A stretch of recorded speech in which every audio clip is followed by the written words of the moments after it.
오늘 하나님 말씀 야고보서 5장 7절부터 11절의 말씀입니다. 야고보서 5장 7절부터 11절의 말씀. 그러므로 형제들아 주의 강림하시기까지 길이 참으라. 보라, 농부가 땅에서 나는 귀한 열매를 바라고 길이 참아 이른 비와 늦은 비를 기다리나니 너희도 길이 참고 마음을 굳게 하라. 주의 강림이 가까우니라. 형제들아 서로 원망하지 말라. 그리하여야 심판을 면하리라. 보라, 심판자가 문 밖에서 계시니라. 형제들아 주의 이름으로 말한 선지자들로 고난과 오래 참음의 본을 삼으라. 보라, 인내하는 자를 우리가 복되다 하나니 우리가 욥의 인내를 들었고 주께서 주신 결말을 보았거니와 주는 가장 자비하시고 긍휼히 여기는 자신이라. 아멘. 할렐루야. 할렐루야. 우리 하나님 참 좋으신 하나님이십니다. 아멘. 지금 이 시간도 하나님의 은혜와 평강이 여러분들과 여러분들의 가정과 직장과 사업장 그리고 여러분들의 자녀들까지 하나님의 은혜가 오르고 넘치도록 채워지길 주의 이름으로 축원합니다. 자, 우리 따라합니다. 나는 예수님 안에서 모든 사람들을 이해하고 용서하고 사랑하겠습니다. 자, 우리 옆 사람과 같이 인사합니다. 오늘도 주님 안에서 축복받기를 원합니다. 하나님의 은혜가 임하기 원합니다. 할렐루야. 아주 죽일 듯이 덤벼드네 저 딸이 엄마를. 자, 우리 선포기도 드립니다. 나사렛 예수의 이름으로 명하노니 내 안에 가난의 영, 채무의 영은 떠나갈지어다. 내 앞에 하나님의 축복을 가로막는 모든 악한 영들은 속히 떠나갈지어다. 내 죄로 인해서 나를 떠나갔던 영권, 인권, 물권의 권세들은 속히 회복되어 돌아올지어다. 아멘. 할렐루야. 할렐루야. 우리 안에 있는 모든 가난의 영, 채무의 영은 다 떠나간 줄로 믿습니다. 우리가 지은 모든 빚은 다 탕감되었는 줄로 믿습니다. 하나님의 축복을 가로막는 악한 영들은 다 떠나갔습니다. 또 나를 떠나갔던 영권, 인권, 물권의 권세들은 다 회복되어 돌아왔습니다. 할렐루야. 이 시간도 하나님께 영광을 드리는 귀한 시간 되시길 주의 이름으로 축원합니다. 오늘 야고보서 5장 7절부터 11절 말씀 가지고 고난과 오래 참음의 본을 삼으라 하는 제목으로 말씀을 나누겠습니다. 따라합니다. 고난과 오래 참음의 본을 받으라.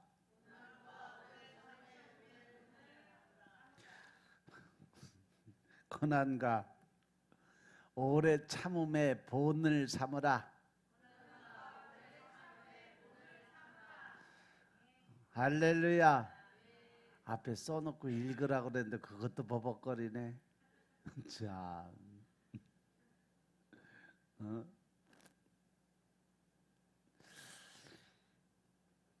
흔히들 사람들이 나이가 들어 이제 늙어서 죽을 때가 가까워지면 늘 습관적으로 하는 세 가지 후회가 있다고 그래요.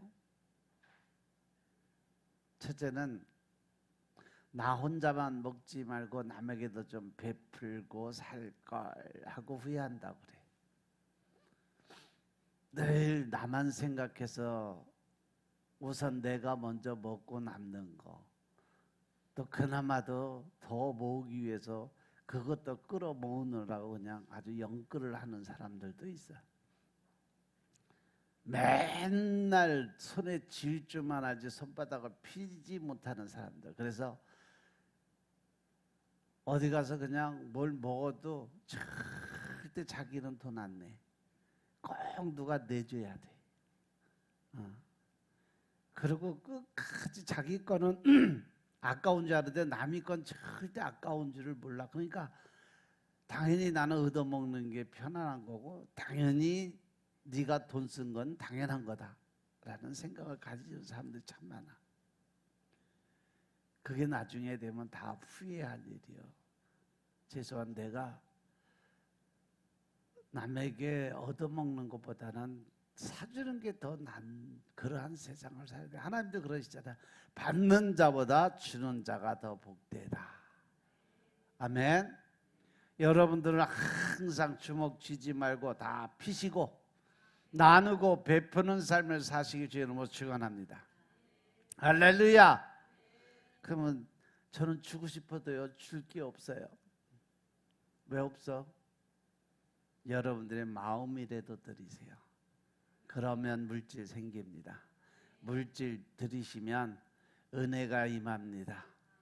그 은혜가 임하면 축복이 임합니다. 할렐루야. 여러분들이 이렇게 나누고 베푸는 삶을 살아갈 때 하나님이 기뻐하는 삶을 살게 되는 것이고 그로 인해서 우리는 이 세상 떠나가는 그날까지 늘 행복한 삶을 살 줄로 믿으시기 바랍니다. 두 번째는 뭐냐? 싸우지 말고 좀 더 사랑하면서 살 걸. 그렇게 후회한대요. 싸우지 말고 더 사랑하는 마음. 이것은 바로 싸우는 삶은 예수님 만나기 이전의 삶. 사랑하는 삶은 바로 하나님을 만난 이후의 삶.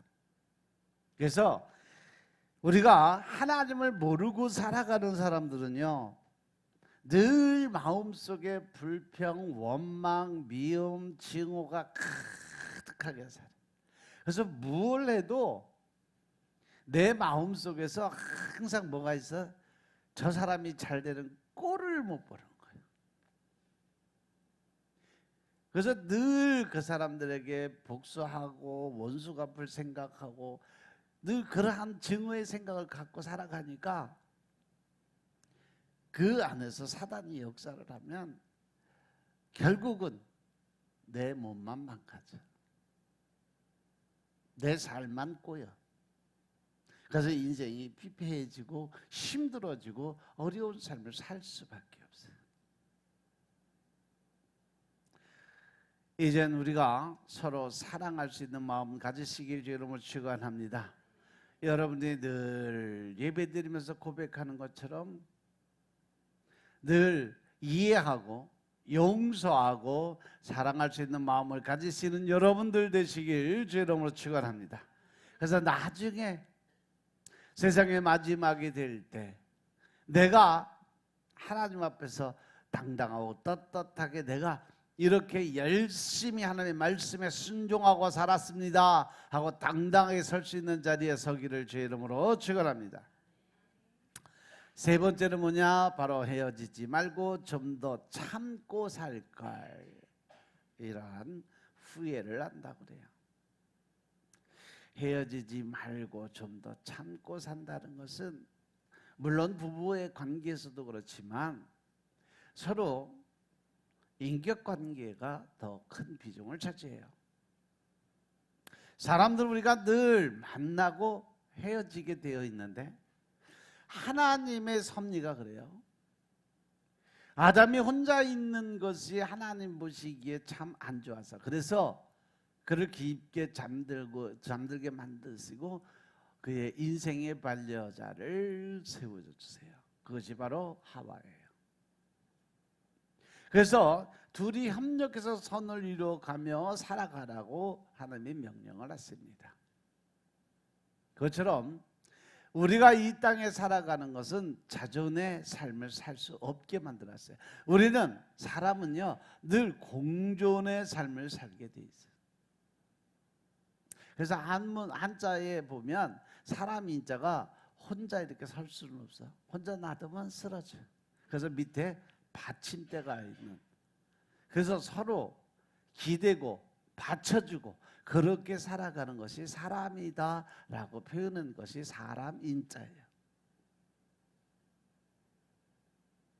그것처럼 우리는 늘 하나님이 예수님이 말씀하신 것처럼 서로 협력해서 선을 이루어갈 수 있는 여러분들의 삶이 되시길 주님으로 축원합니다. 서로 사랑하고 이해하고 용서하는 마음으로 살아가길 주의 이름으로 축원합니다. 예수님이 하셨던 것처럼 우리가 모든 것을 이해하고 용서하고 사랑하는 마음을 가지면 내 마음속에 긍휼의 마음이 들어요. 그 긍휼의 마음이 바로 예수 그리스도의 마음이고 하나님의 마음인 것임을 깨달으시기 바랍니다. 그 하나님의 마음을 가지고 세상을 바라보면요, 왠지 세상이 새롭게 다르게 보여요. 진짜 성령의 체험을 하고 하나님의 사랑의 은사가 임했을 때 길거리에 있는 나뭇가지를 봐도 한겨울에 그 삭풍에 다 말라 삐뚤어진 나뭇가지만 봐도 참 아름답다라는 생각이 들 정도로 마음이 편안해져요. 그것이 바로 우리가 하나님과 만나는 그러한 관계적인 모습인 것임을 깨달으시기 바랍니다.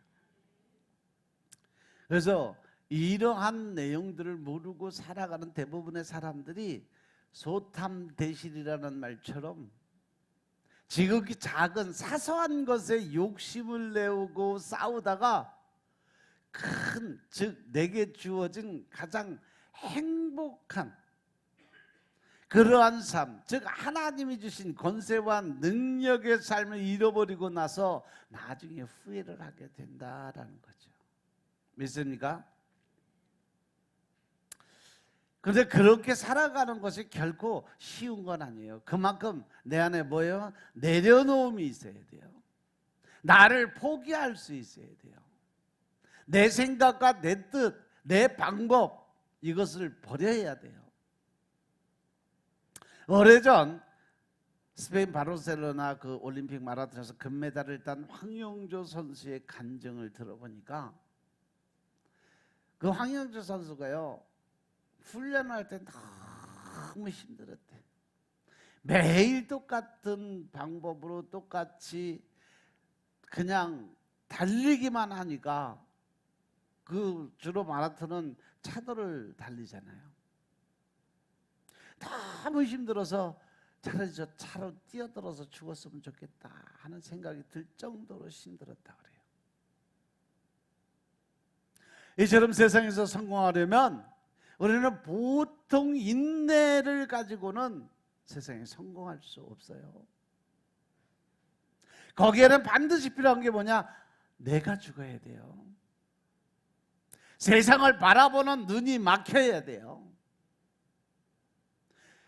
세상을 바라보는 눈이 뜨여지면요, 내 안에 욕심이 자라요. 그래서 이솝 우화에 보면 욕심장이 개라는 것이 있죠. 욕심이 많아서 고기를 한다거니 큰 걸 물고 가다가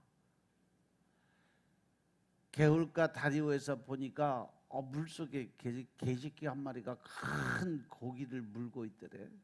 물에 비친 거 보니까 자기보다 더 크게 보이잖아. 그러니까 그게 욕심이 나서 저놈이 여기서 멍 하고 짖는데 보니까 고기가 뚝 떨어져서 갔다잖아.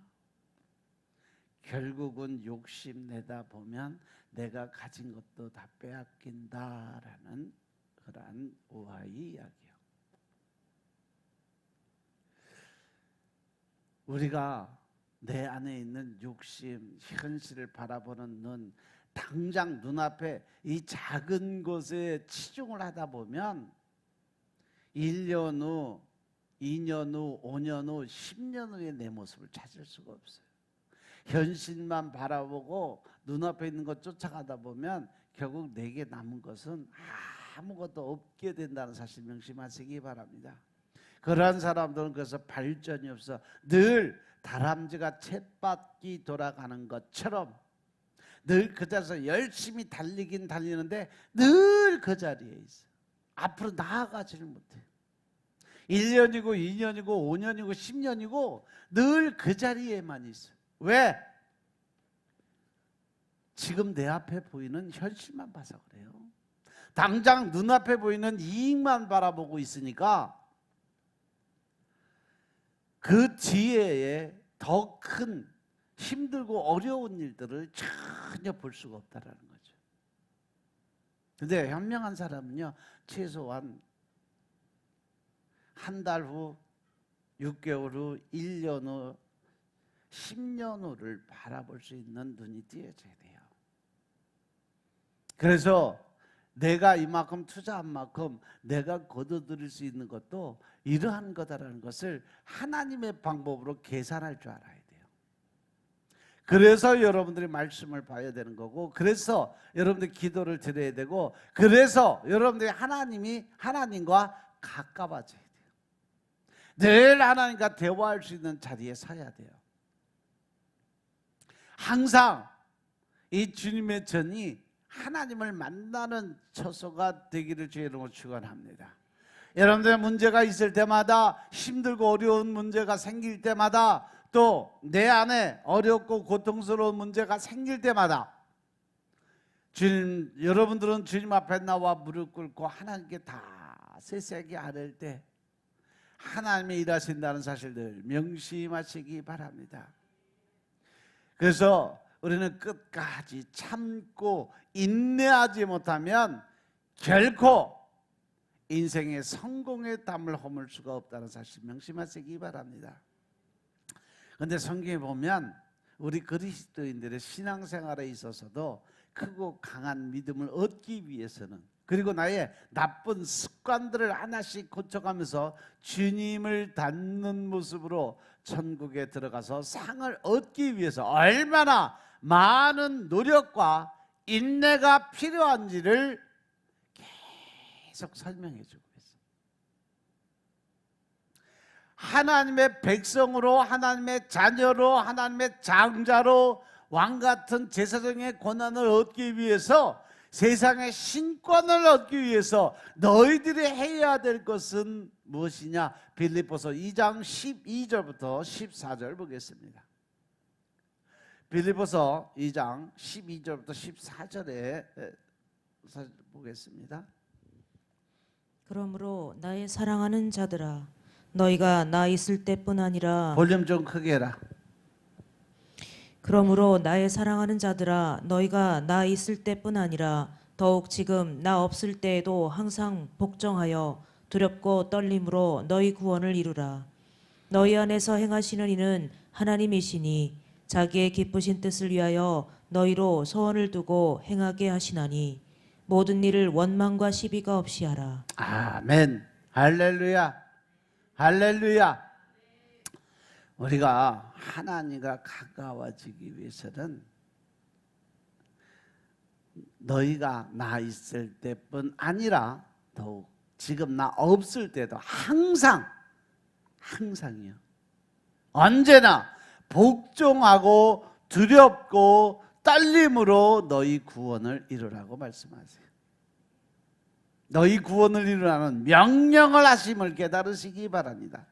어떻게 구원을 이뤄가요? 하나님의 말씀에 복종하고 하나님에 대한 경외의 마음, 즉 늘 두렵고 떨림의 마음을 가지고, 그 하나님의 경외하는 마음을 가지고 살아야 된다는 거예요. 우리는 이 말씀을 마음에 두고 살아갈 수 있어야 된다는 사실 명심하시기 바랍니다. 이것은 우리의 힘으로 구원받을 일을 하라는 것이 아니에요. 이미 예수님을 믿는 순간 우리는 구원을 받았음을 믿으시기 바랍니다. 그럼 하나님은 우리에게 어떤 명령을 하고 계시는 걸까? 이루라는, 끝까지 그 일을 완료하라 하는 명령어예요. 하나님 나라에 들어갈 때까지 믿음의 성숙을 이루어 가라는 거죠. 어린아이 신앙에 머물지 말고 성숙한 믿음을 향해서 나아갈 것을 명령하고 계심을 깨달으시기 바랍니다. 아멘.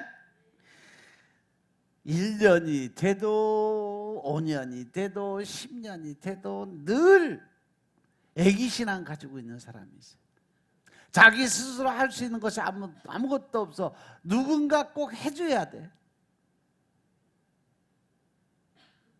고린도서 13장 11절에 보면요, 이제 너희는 장성한 분량의 어른이다. 그러니까 이제 젖되고 딱딱한 음식들을 씹어 먹을 수 있는 나이가 됐다라는 거죠.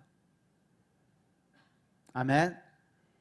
내가 어렸을 때 말하는 것이 어린아이와 같고, 깨닫는 것이 어린아이 같고, 생각하는 것이 어린아이 같다가 여기까지가 바로 초기 신앙이에요.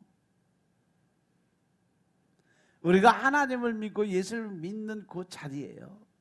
그런데 장성한 사람이 돼서는 뭘 해야 된다? 어린아이의 일을 버려야 돼요. 어린아이의 생각을 버려야 돼요. 어린아이들이 가지고 있는 행동 습관을 버려야 된다는 사실 명심하시기 바랍니다. 언제까지 목사가 그냥 날마다 젖병 하나 들고 쫓아다니면서 여기서 웽 하면 갔다가 탁 물려주고, 여기서 웽 하면 가서 탁 물려주고 이러고 살아야 돼요. 여러분들도 아이들 키워봐서 알지, 어느 정도 크면 젖병 띄잖아. 불과 1년, 2년이요. 그런데 이 신앙의 애기들은요, 10년, 20년, 30년을 자라도 맨날 똑같아. 아주 그냥 뭔 일만 있어 웽 쫓아가서 젖병 물려줘야 돼. 그래야 해백죽해요.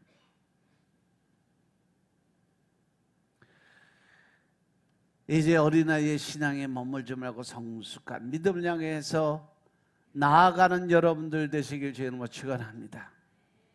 지금은 우리가 믿음으로 전진할 때요, 담대함으로 나아갈 때인 것임을 믿으시기 바랍니다. 이제 여러분들은 어린아이의 신앙을 지났어요. 이제 장성한 분량의 어른의 신앙으로 자라야 된다는 사실 명심하시기 바랍니다. 그럼 우리가 어떻게 예수님이 다시 오시는 그날까지 나의 믿음을 지키며 성숙한 믿음의 분량에 이르도록 자라날 수 있겠냐? 13절에 보면 너희 안에서 행하시는 이는 하나님이시다. 자기의 기쁘신 뜻을 위해서 너희로 소원을 두고 행하신다라고 그랬어요. 하나님께서는요, 우리가 예수님 안에 들어가고 하나님 믿는 그 순간부터 하나님은 우리를 바라보면서 우리 속에 소원을 심어 놓으셨어요. 너는 이렇게 자라야 돼. 너는 이렇게 성장하고 너는 이렇게 성공하고 살아야 돼. 라는 소원을 심어주죠. 바로 그것이 구원에 대한 소원입니다. 그리고 영생에 대한 소원이에요. 평생 동안 교회 다니며 하나님 앞에 예배드리고 살아가라는 소원. 그리고 하나님의 그 소원들이 이루어지도록 우리 안에서 일하고 계신다는 사실을 보여주고 계시는 것이에요. 오늘만 한번, 오늘이라도 한번 돌아보세요. 과연 나는 오늘 주일이니까 교회 가서 은혜 받아야지, 하나님 만나야지, 예수님 만나야지, 얼마나 간절한 소망을 가지고 교회로 달려왔느냐는 거죠. 바로 이러한 간절한 마음이 하나님이 우리에게 주신 마음이에요. 우리가 하나님 나라에서 영원히 살아야 한다는 마음이 얼마나 있느냐는 거죠. 천국에 대한 소망이 얼마나 있느냐. 천국과 지옥 자체도 믿지 못해서 그러한 소망 자체도 없이 살아가는 건 아닐지 돌아보시기 바랍니다.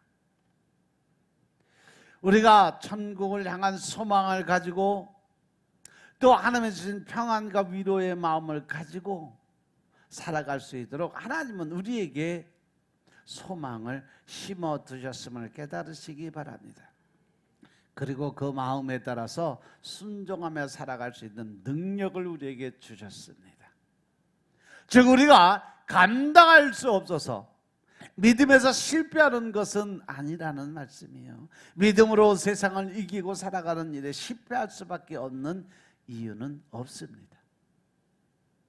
사도 바울은요, 자신의 삶의 환경이 궁핍할 때도, 비천할 때도, 환난과 고난 중에서도, 또 풍요로울 때도 믿음을 지키고 살아갈 수 있었어요. 왜?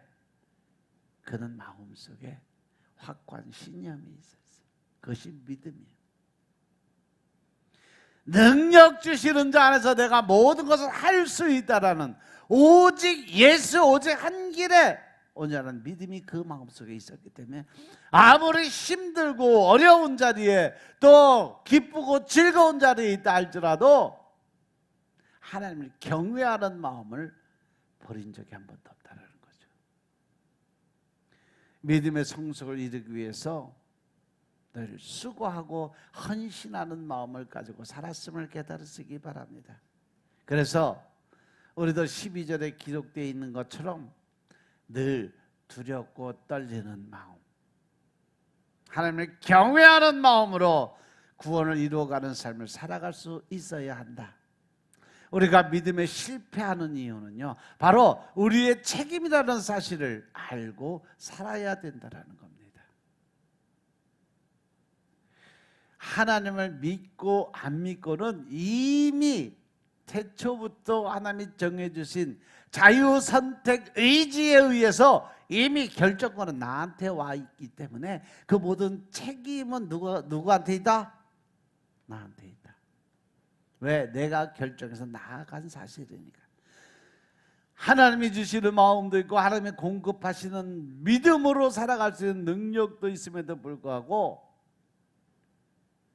우리가 믿음 안에서 잘못된 길, 실패하는 삶을 살고 있다면 그 뒤에 하나님이 주신 모든 것을 다 거부하고 내 뜻대로, 내 마음대로, 내가 결정한 대로 사는 책임을 내가 져야 된다는 거 명심하시기 바랍니다. 그래서 14절의 말씀을 보면 모든 일에 뭐가 없게 해라? 14절 모든 일에 뭐가 없이 하라? 원망, 시비, 즉 남들에게 미운 짓거리를 하지 말고 살으라는 거예요. 남을 미워하는 삶을 살지 말라는 거예요. 남을 증오하는 삶을 살지 말라는 거예요. 믿으시면 아멘 합시다. 믿으시면 아멘 합시다.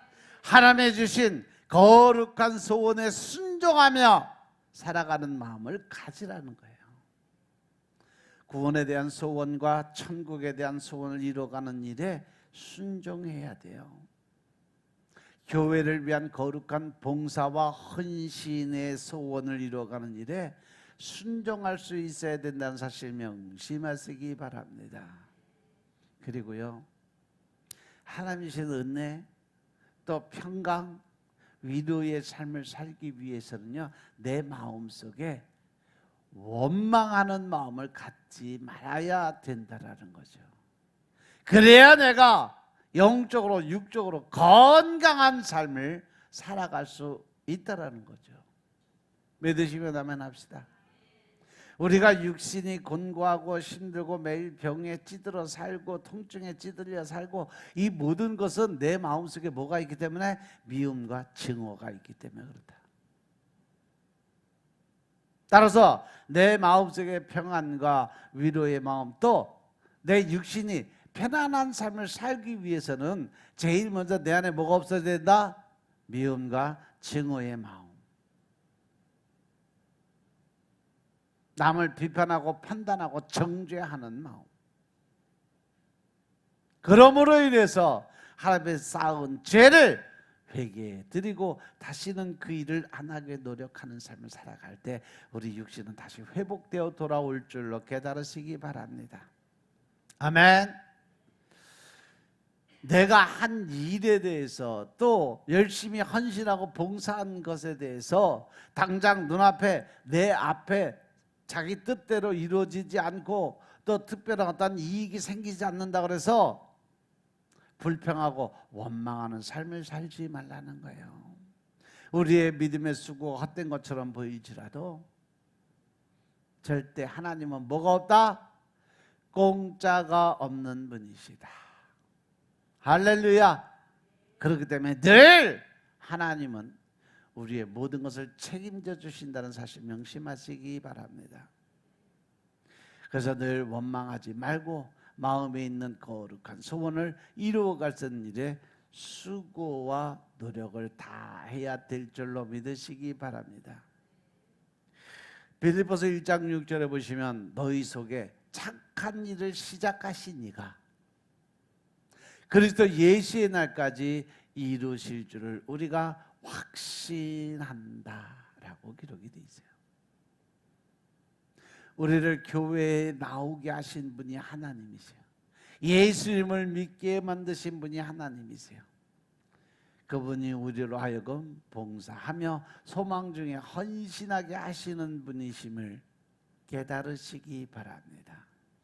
그래서 우리는 내가 스스로 하는 것이 없어. 할 수 있는 능력도 없어.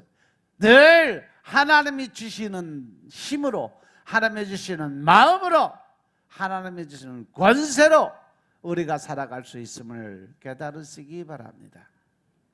그리고 예수님이 다시 오시는 그날까지 믿음을 지키게 하실 분도 하나님, 성령 하나님이심을 믿으시기 바랍니다. 그 과정에서 우리의 삶 가운데 일어나는 다양한 문제와 또 갈등들을 해결해 주실 분도 하나님이심을 믿으시기 바랍니다. 따라서 원망하지도 말고 논쟁하지도 말고 하나님 앞에 순종하는 자로 살아갈 수 있어야 된다는 거죠. 그러면 우리의 믿음이 더욱 성숙되어 갈 수 있습니다. 빌립보서에 보면 빌립보 교회가 자주장사 루디아라는 여인에 의해서 세워진 교회, 루디아의 집에서부터 시작을 했어요. 근데 루디아가 그때 당시에 이 장사꾼으로서 엄청 성공한 사람이라 집이 꽤 엄청 넓었다고 그래요. 그런데 그 루디아에게 복음을 전한 사람이 누구요? 바로 사도 바울입니다. 빌립보서를 기록한 저자도 바로 사도 바울이에요. 사도 바울을 통해서 루디아에게 복음이 전해졌고 믿음의 반석 위에 그 교회가 세워졌어요. 그래서 최초의 여성 목사가 바로 루디아 목사가 빌립보 교회의 사도 바울 이후에 2대째 담임 목사가 된 거죠. 빌립보 교회에 있어서 사도 바울은 없어서는 안 될 큰 존재였어요. 그것은 교회의 시작점에 사도 바울이 있었기 때문에 사도 바울은 교회의 시작과 더불어서 교회를 믿음으로 세워가는 데 있어서 아주 가장 큰 역할을 했던 분이에요. 그러나 사도 바울은 한 교회에 계속해서 머물러 있지 않았어요. 교회가 세워지고 어느 정도 영적으로 세워지면 믿을 만한 목회자에게 교회를 맡기고 다른 지역으로 가서 복음을 전하고 교회를 세워가는 일을 반복해서 했어요. 우리 교회도 바로 이러한 교회예요. 어느 정도 교회가 성장했다 싶으면 쪼개고 나누고 또 우리가 어느 정도 금전적인 부분도 어느 정도 하나님께서 주시면 그걸 갖다가 다 교회, 이웃 교회나 아니면 해외 선교나 선교사님들의 생활비나 이런 것들을 해서 다 보내줘요. 나누고 베푸는.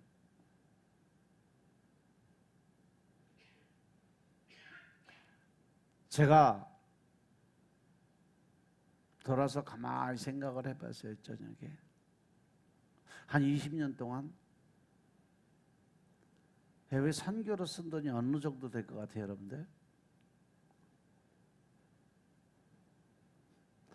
거의 한 10억 정도 돼요. 우리 교회에서 10억 이상을 해외 선교 헌금으로 썼어요. 미얀마 여러분들 닭 120마리 닭장까지 헌물했죠? 엊그저께 연락 왔더라고. 목사님, 닭이 계란 났어요. 그리고 초란 요만한 거를 120마리니까 꽤 많이 났더라고요. 그래서 열심히 많이 먹으라고 그랬어요. 근데 계란이 너무 조그마다 그래서 원래 초라는 작은 거고 시간이 좀 지나야 큰 걸로 바뀌니까 사료만 잘 주면 큰알 날 거예요. 그때 가서 계란 한 개 거기 지금 한 400원, 350원, 400원씩 한다니까.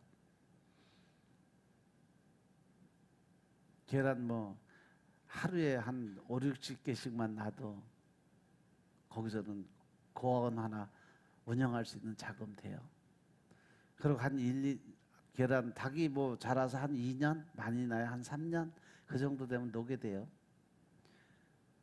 노게 되기 전에 또 병아리 키워가면서 큰 놈은 잡아먹고 작은 놈 키워서 계란 받고 그렇게 계속 바꿔가는 거예요.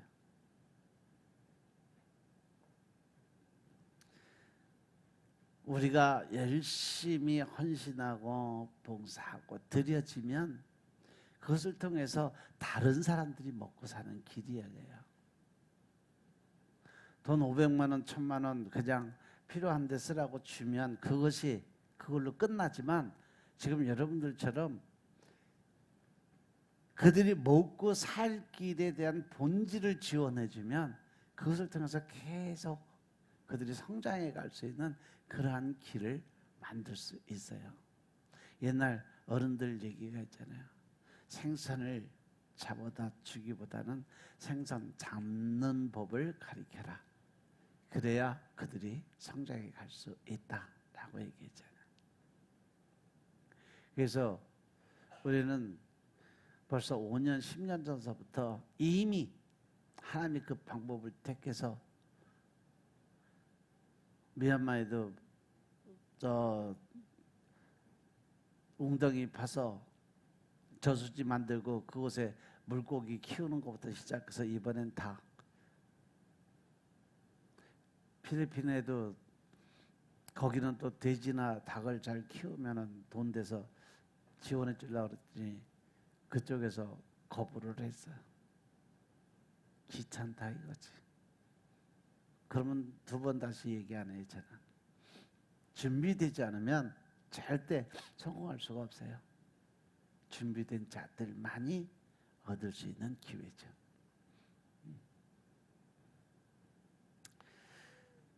교회도 마찬가지. 인원이 어느 정도 차면 하나님이 꼭 갈라놓게 만들어요. 꼭 그것도 반씩 잘라서 갈라. 그러다 보니까 이제 또 이 성전에 또 꽉 차면 또 누군가 개척하겠지. 그러면 또 하나님이 갈라놓으실 거예요. 그래서 우리는요 성전을 세우고 또 그들에게 건축해서 하나님께 드리게 해도 절대 실권을 주장한 적이 없어요. 성전을 지어서 하나님께 봉헌 예배 드리면 그 다음에 딱 끊어요. 가능하면 연락을 안 해.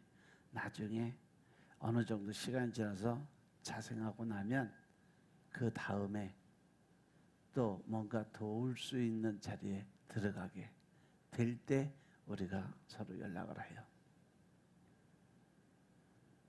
이렇게 사도 바울은 교회를 세우고 또 다른 지역의 교회를 세우기 위해 떠나가면 그만이지만 교회의 성도들은 어떨까? 사도 바울이 교회에 있느냐 그렇지 않느냐에 따라서 신앙생활의 자세가 달라지기 때문에 그래요. 한번 생각해 보세요. 예를 들어서 담임 목사가 교회에 있을 때와 있지 않을 때 여러분들의 신앙생활이 어떤지 한번 돌아보시기 바랍니다. 새벽 기도 드릴 때 보면, '뭐, '하러? '담임 목사가 교회에 있을 때와 있지 않을 때 여러분들의 신앙생활이 어떤지 한번 돌아보시기 바랍니다. 새벽 기도 드릴 때 보면, '하러? '담임 목사가 교회에 있을 때와 있지 않을 때 여러분들의 신앙생활이 어떤지 한번 돌아보시기 바랍니다. 새벽 기도 드릴 때 보면, '하러? '담임 목사가 교회에 있을 때와 있지 않을 때 여러분들의 신앙생활이 어떤지 한번 돌아보시기 바랍니다. 담임 목사가 교회에 있을 때와 그렇지 않을 때 예배드리는 성도의 수만 파악해 보면 그 교회 전체 신앙생활의 상태를 한눈에 볼 수 있어. 근데 지금 우리 교회가 어떨까? 여러분, 주일날 오전 예배만 예배가 아니요. 주일날 오후 예배도 예배요. 믿습니까? 믿습니까? 근데 주일날 오전 예배만 드리고 도망가는 놈들은 뭐요?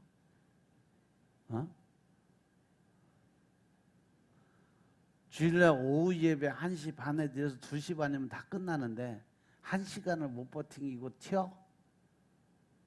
예라이. 우리 옆 사람하고 인사합시다. 주일 오후 예배 꼭 드리고 갑시다. 양심에 찔려서 못하겠지?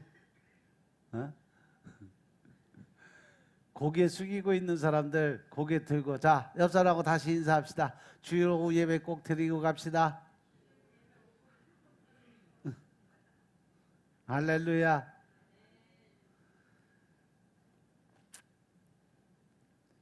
제가 있을 때, 그렇지 않을 때 여러분들의 믿음의 신앙이 흔들린다면 한번 나를 체크해 봐야 될 때요. 만약 흔들리고 있다면 교회 전체에 적신호가 켜진 거예요. 적신호가 켜진 대로 그대로 내버려 두시겠습니까? 내버려 두면 안 돼요. 적신호가 다시 청신호로 바뀔 수 있도록 힘을 써야지. 그러기 위해서는 다 같이 협력해서 선을 이루어 가야 된다는 사실 명심하시기 바랍니다. 방심하거나 안주하지 말고 두렵고 떨리는 심정으로 사도 바울이 아닌 목사님이 아닌 하나님만을 바라볼 수 있는 여러분들의 신앙이 되시길 주의 이름으로 축원합니다. 하나님을 바라봐야 돼요. 십자가 사랑, 하나님을 바라보고 십자가를 바라봐야 사람을 의지하는 신앙에서 벗어날 수가 있어요. 요즘에 어느 목사님이 십자가는 아무것도 아니다, 우상이다 라는 설교를 한 걸 내가 유튜브에서 들었는데, 그것도 대형 교회 엄청 큰 목사님이요. 십자가가 우상이면 왜 십자가를 바라보는데 우상만 생각할까? 그 십자가를 통해서 예수님께서 우리에게 주신 구속과 대속의 은혜는 생각이 안 드나? 그 십자가를 통해서 하나님이 우리에게 주는 메시지는 생각이 안 나나? 하나님을 믿어야 된다. 십자가는 우상이다. 그러니까 강단에 십자가를 내려야 된다. 우상을 바라보게 하면 안 된다. 이게 뭔 개소리인지 모르겠어요. 그럼 구약시대의 법계는 모세를 통해서 하나님이 말씀하신 놋뱀의 사건, 놋뱀을 바라볼 때 그들이 구원을 받고 바라보지 않는 자들은 즉시 죽게 만들었던 사건들은 다 뭘까? 하나님은 왜 우리에게 이 십자가를 통해서 구속과 대속의 은혜를 주셨을까?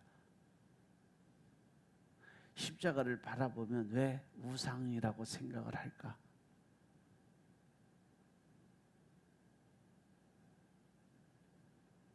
심각한 설교를 몇천 명이 되는 그 성도들 앞에서 열심히 설교를 하고 있는데 너무 마음이 아팠어요.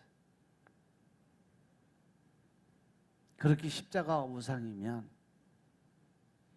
강단의 십자가 끌어내릴 그 정도라면 교회 바깥에 있는 십자가도 내려야지.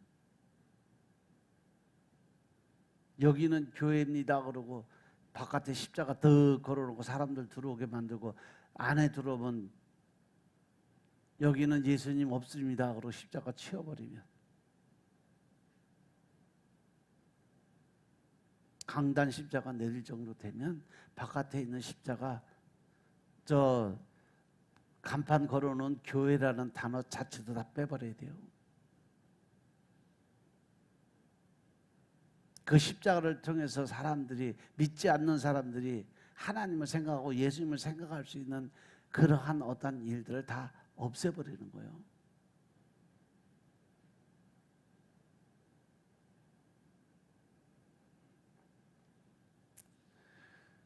그래서 여러분들이 유튜브 볼 때 조심해서 보라는 거예요.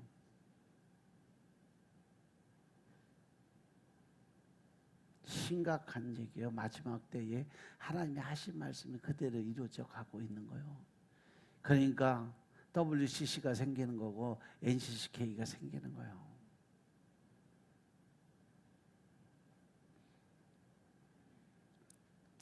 사도 바울이요, 빌립보 교회가 자신의 존재 여부에 따라서 신앙의 정도가 달라진다는 사실을 알았어요. 그래서 그는 자신이 있고 없고를 떠나서 빌립보 교회가 믿음 안에서 바로 서기를 간절히 원했어요. 그래서 사도 바울은 옥중에서 빌립보 성도들에게 자신의 간절한 마음을 담아서 편지로서 너희가 나 있을 뿐 아니라 더욱 지금 나 없을 때에도 항상 복종하여 두렵고 떨림으로 너희의 구원을 이루어 가라고 12절에서 권면을 한 거예요. 그러면 우리의 구원은 어떻게 이루어졌을까? 예수님을 구주로 믿음으로 구원을 받았어요. 그죠? 예수님을 구주로 영접하는 순간 저와 여러분은 구원을 받은 거예요. 즉 예수님이 이 땅에 오셔서 나 같은 죄인을 위해서 십자가에 달려 돌아가셨다는 것을 믿음으로 나는 구원을 받은 거예요. 근데 이 십자가를 강단에서 내리래. 우상이래. 그리고 그 자리에 누가 있어? 화면 걸어놓고 자기가 가운데 딱 서 있어. 설교하는 목사가 있어 거기에. 하나님이 받으셔야 될 영광을 지가 받고 있는 거예요. 내가 하나님이다라는 거예요. 하나님이 계신 자리에 자기가 서 있으면 그게 지가 하나님이라는 것이고요. 십자가는 내려놓고 그 자리에 화면 걸어놓고 지가 서 있으면 결국 지가 우상이 된다는 얘기 아니에요?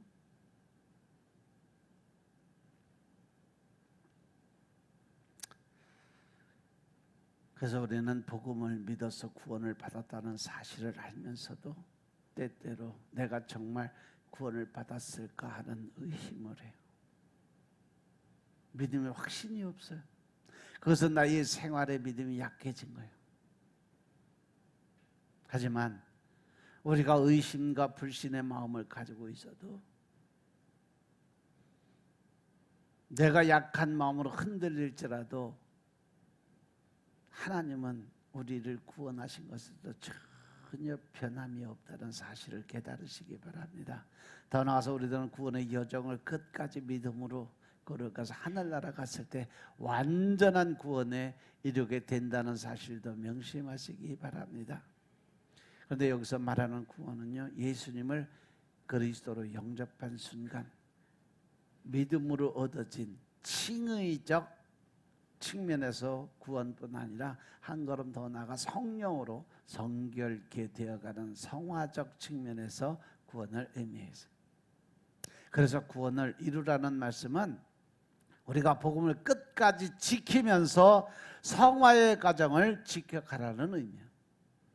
여기 이제 신학적 단어가 나왔는데 이신칭의와 이신득의라는 단어가 있어요. 이신칭의라는 것은 뭐냐? 예수님을 믿음으로써 의롭다고 칭하여진다는 뜻이에요. 죄인이 하나님을 믿으면 하나님으로부터 네가 이제 의롭게 됐다라는 인정과 함께 구원을 받게 된다는 것이 이신칭의라는 단어예요. 여러분은 참고사항, 이건 신학이니까 그냥 참고사항으로만 알아둬. 이신득의가 뭐냐 하면, 이신득의는요, 예수 그리스도님께서 십자가 달려 돌아가심으로 하나님께서 우리를 구속하셨음을 믿음으로 받아들여서 하늘나라 백성의 자리에 들어갈 수 있게 만드신 것. 즉 다시 해서 이신칭의는 하나님이 우리를 의롭게 만들어주신 과정이고, 이신 득의는 내가 하나님을 믿음으로써 얻을 수 있는 구원의 방법이 바로 이신 득의와 이신 칭의의 차이점. 이것을 신약에 와서 바로 새 언약이라는 단어를 사용했어요.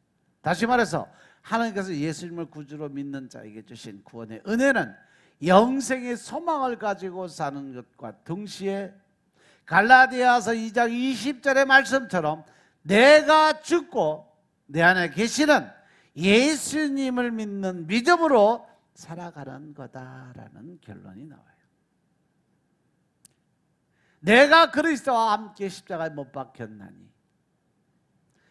그런즉 이제는 내가 산 것이 아니라 오직 내 안에 그리스도께서 사신 것이라. 이제 내가 육체 가운데 사는 것은 나를 사랑하사 나를 위해서 자기를 버리신 하나님의 아들을 믿는 믿음 안에서 사는 거라고 말씀하십니다. 그렇다면 구원을 이루라는 것, 즉 성화가 되어가라고 할 때 성화되어가라는 첫 번째 모습은 어떤 모습일까? 항상 복종하여 두렵고 떨림으로 구원을 받으라는 거죠.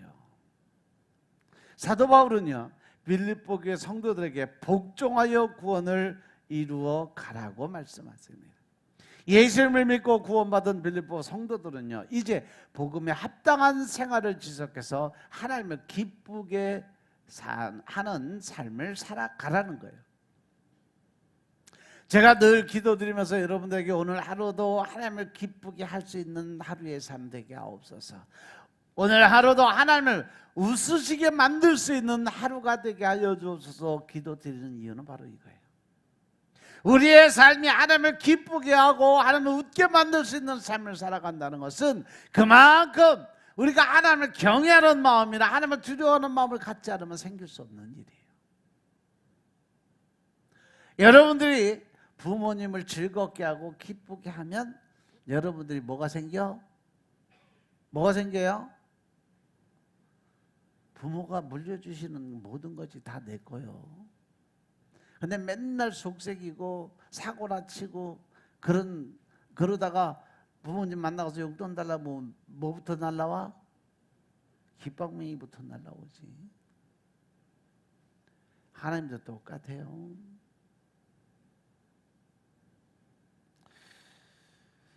우리가 이 복종이 나의 감정이나 상황에 따라 바뀔 때가 많이 있어요.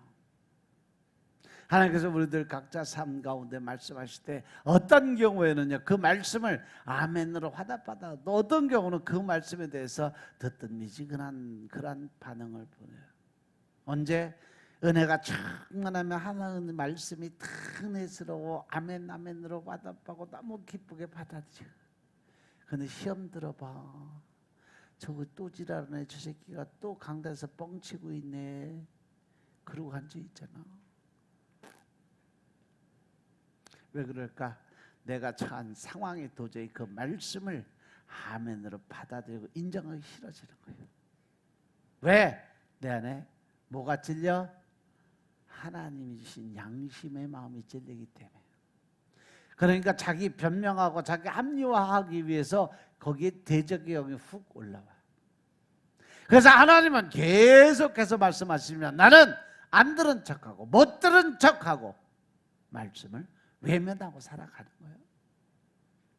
그러니까 자아가 커지고 내 방법, 내 뜻이 커지고 내 식대로 살아갔다는 고집이 생기고 아집이 생기는 거예요. 하나님은 우리 모두에게 오늘 내 상황과 형편에 따라 복종해도 되고 안 해도 된다라고 말씀하시지 않았어요. 항상 복종해라 라고 명령하셨음을 깨달으시기 바랍니다. 항상 복종이란 것은 내 상황과 형편을 바라보지 않고 하나님의 말씀을 듣고 행하라는 거예요. 하나님의 말씀을 듣고 행해서 매일 거룩한 모습으로 또 착하고 선한 모습으로 변해가는 성화되어가는 매일의 삶이 되기를 원하신다는 거죠. 그리고 성화되어가는 두 번째 모습은 14절에 보시면 모든 일을 뭐가 없이 하라 그랬어요? 원망과 시비가 없이 하라. 예수님을 구주로 영접해서 구원을 받으면 우리 안에 하나님을 위해 일하고 싶은 마음이 생겨요. 그래서 교회 여러 가지 사역의 자리에서 물질로 또 몸과 헌신으로 또 더 나아가서 열정을 가지고 하나님을 섬기게 되는 일을 해요. 그런데 하나님의 사역은 혼자가 아니고 서로 협력해서 선을 이루어가는 사역인 것임을 깨달으시기 바랍니다. 그렇기 때문에 사역의 현장에서 만나는 동역자들 사이에 의견 충돌이 생기기 마련이요. 당연한 거예요. 그럴 때 우리는 어떻게 될까? 내 생각만을 내세우면 안 돼요. 서로 틀린 답을 갖고 있는 것이 아니라 생각이 다른 답을 가지고 있다는 걸 늘 명심하시기 바랍니다. 그래서 너가 틀려서 그러니까 이렇게 해야 돼가 아니라 그런 생각도 할 수 있겠구나. 그럼 이렇게 해보는 건 어때? 이게 정답이에요. 네가 하는 건 틀렸고 내가 하는 게 맞아. 이거는 싸맞자고 덤비자는 얘기요. 시비 거는 얘기요.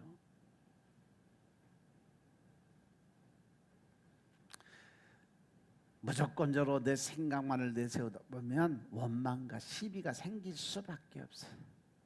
서로 마음이 하나 되지 못하고 갈라지게 되어 있어. 무슨 일을 하려고 해도 그 사람 때문에 일이 진행되지 않는다는 거죠.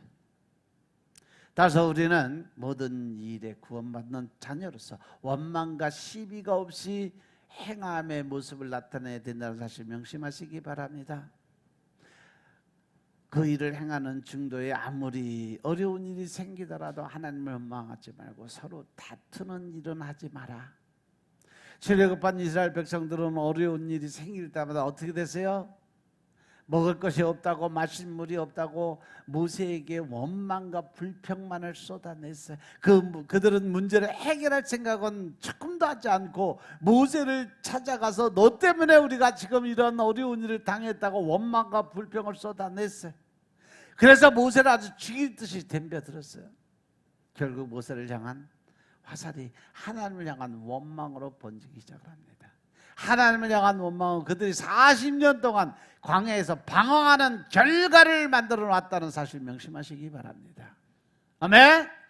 여호수아와 갈렙을 제외한 출애굽한 1세대들이 모두 광야에서 죽었다는 사실 명심하시기 바랍니다. 그들은 다 하나님께, 하나님의 종에게 원망과 불평을 쏟아냈던 사람들이에요.